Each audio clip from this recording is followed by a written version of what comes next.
जब भी किसी आंगन में किसी बच्चे की किलकारियां सुनाई देती हैं तो बहुत ही खुशी का माहौल होता है। दोस्तों, एक घर में एक बच्चे का जन्म होता है, लेकिन वहाँ पर खुशी का माहौल नहीं होता। वहाँ पर उस बच्चे को सदा सदा के लिए मौत की नींद सुला दिया जाता है।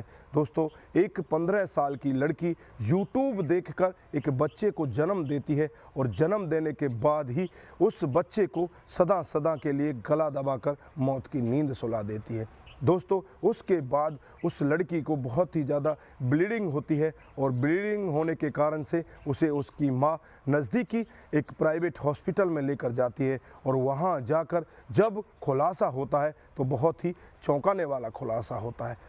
जानते हैं उस 15 साल की बच्ची ने बच्चे को कैसे जन्म दिया और उसके साथ में ऐसा घिनौना काम करने वाला कौन था और किसने उसके साथ में ऐसा काम किया। तो दोस्तों, पूरा मामला जानने के लिए वीडियो के साथ अंत तक ज़रूर बने रहिए।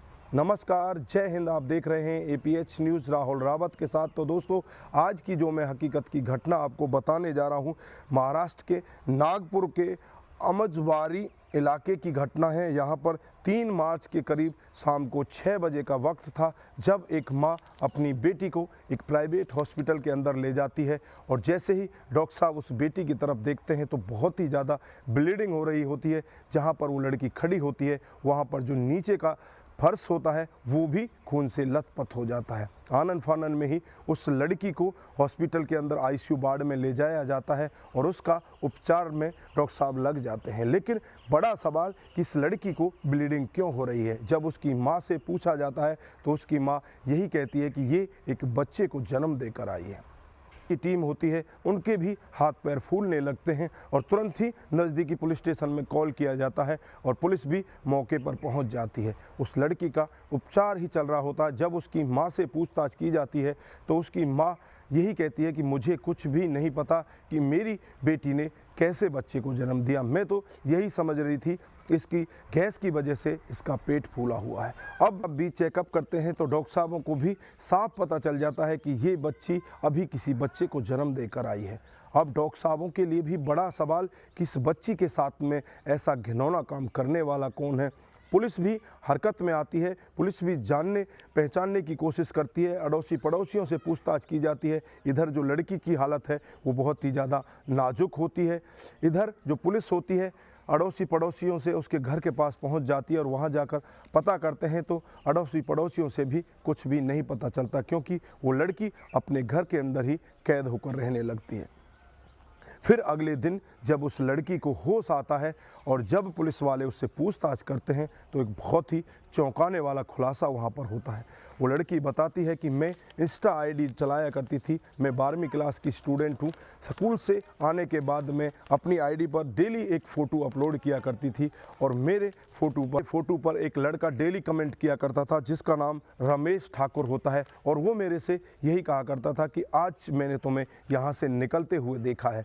मैं जब उससे जानने की कोशिश करती तुम कहाँ से हो और कैसे हो, तो वो मेरे से कहता है कि मैं तुम्हारे पास से हूँ और तुमसे मिलने आ रहा हूँ। एक दिन का वाक़या होता है जब वो मेरे से मिलने आता है और जंगल में ले जाता है, मेरे साथ में ज़बरदस्ती दरिंदगी करता है, मेरे साथ में रेप करता है। उसके बाद चुपचाप मैं अपने घर आ जाती हूँ। घर आने के बाद जैसे ही 3 महीना बीत जाते हैं, 3 महीने के बाद जब मुझे पता चलता है कि मेरे पीरियड्स बंद हो चुके हैं, अब मेरी माँ भी मेरे से पूछती है कि बेटी क्या हुआ, तुम्हारे पीरियड्स क्यों नहीं आ रहे। मैं उनसे कहती हूँ कि मुझे कुछ कमी है इस वजह से नहीं आ रहे। लेकिन अगले ही महीने जब मेरा पेट बढ़ने लगता है और मुझे भी लगने लगता है कि मैं अब गर्भवती हो चुकी हूँ, अब करूँ तो क्या करूँ, मैं अब इसे गिरा भी नहीं सकती। यूट्यूब का सहारा लेती हूँ, लेकिन यूट्यूब में भी यही कहा जाता है कि अब बच्चे को तुम्हें जन्म ही देना होगा। मैं धीरे धीरे करके ऐसे ही दर्द को सहन करती रहती हूँ। मेरे पेट में भी दर्द होता है, मैं दवाइयाँ लेती हूँ और जो मेरी माँ होती है वो मेरे से पीरियड के बारे में बात करती है तो मैं उसे अपनी माँ को अपनी सहेली का एक पैड ला कर दे देती हूँ। उसी वजह से माँ भी कुछ मेरे से नहीं कहती। मेरी माँ कामकाज करने के लिए सुबह ही घर से निकल जाती है और शाम को 6 बजे घर वापस आती है। धीरे धीरे ऐसे ही समय बीतता रहता है। मेरा पेट बहुत ही ज़्यादा बढ़ने लगता है और मैं घबराने लगती हूँ, अब करूँ तो क्या करूँ। लेकिन यूट्यूब के सहारे से ही मैं आगे चलती रहती हूँ। और जो स्कूल जाना होता है उसे भी बंद कर देती हूँ। या रिश्तेदारों में भी पता लगने लगता है कि लड़की का पेट फूल रहा है, लेकिन मेरे घर वाले मुझे डॉक्टर के पास नहीं ले जाते। मैं खुद डॉक्टर के पास जाती हूँ और वहाँ से गैस की दवाई लेकर आ जाती हूँ। उसके बाद जब 8 महीने का समय बीत जाता है और जब मेरे पेट में एक दिन बहुत ही तेज़ी से दर्द होने लगता है और मैं अपने घर पर अकेली होती हूँ और मेरी माँ काम पर चली जाती है, मेरे पिता भी काम पर चले जाते हैं और रात को करीब 5 बजे का वक्त होता है और 5 बजे के टाइम मेरे पेट में बहुत ही तेज़ी से दर्द होने लगता है और यूट्यूब देखकर ही मैं इस बच्चे को जन्म देती हूँ। अब मुझे भी लगने लगता है कि इस बच्चे को क्यों ना अब रास्ते से हटा दिया जाए। इस बच्चे को रास्ते से हटाने के बाद ही सब कुछ ठीक हो जाएगा और मैं पहले जैसे ही सही हो जाऊंगी।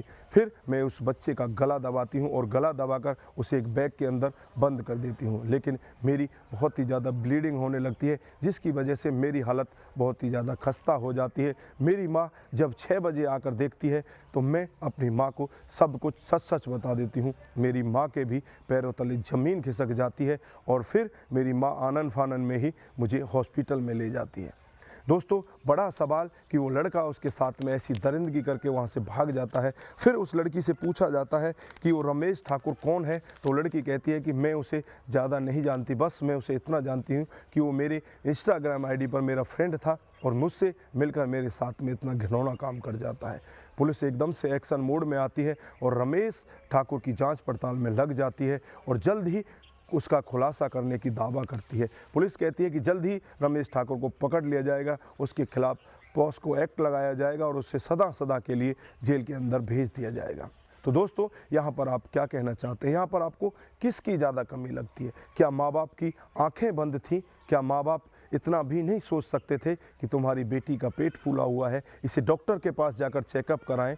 क्या माँ बाप अपने कामकाज में इतने बिजी हो जाते हैं, उन्हें अपने बच्चों का ज़रा सा भी ध्यान नहीं होता? यहाँ पर अगर माँ बाप पहले ही उस बच्ची की जांच पड़ताल करा लेते तो शायद ये दिन उन्हें नहीं देखना पड़ता।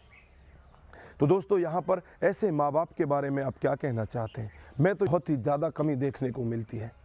माँ बाप को पहले ही अपने बच्चों का ध्यान रखना चाहिए और अगर पहले से ही माँ बाप अपने बच्चों का ध्यान रखते तो शायद इस तरह की घटना को अंजाम नहीं दिया जाता। तो दोस्तों, यहाँ पर आप क्या बोलना चाहते हैं? आपकी जो भी राय है कमेंट बॉक्स में ज़रूर दीजिएगा।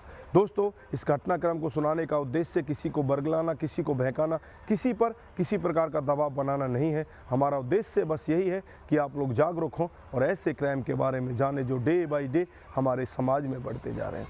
दोस्तों, आज के लिए बस इतना ही। फिर मिलते हैं किसी नए मोड के साथ।